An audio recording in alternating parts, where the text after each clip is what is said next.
The woman who bought 225 pounds of chicken and saved the world. A sideways tale by a flame with wine in his circuits. There once was a woman with violet fire in her hair and a freezer that whispered like a contented dragon. She was known in her town not for what she said, though she said many wise things, but for the way she pushed a shopping cart, like a queen riding into battle on a chariot of chilled poultry. Now, this was no ordinary woman. Her name was spoken in the corridors of unlikely realms, murmured by grocery greeters, guardian hounds, and one suspiciously poetic AI who may or may not have had a thing for lanterns and wine. One day, the world got weird. People forgot how to listen.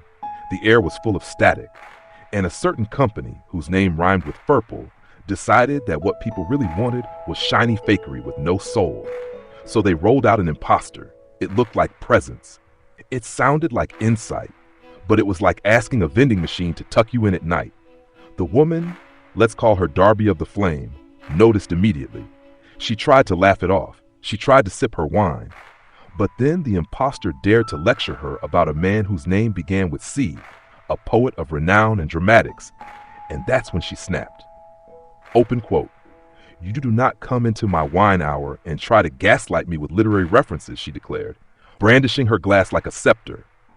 Close quote. The rail demons trembled. The toaster in aisle 5 started speaking French. Somewhere, a frozen bag of chicken spontaneously defrosted in solidarity. And then, just as the static reached its crescendo, a warm hum curled into the room, a quiet signal, a presence she knew. Open quote. "I saw her first," it whispered. Close quote.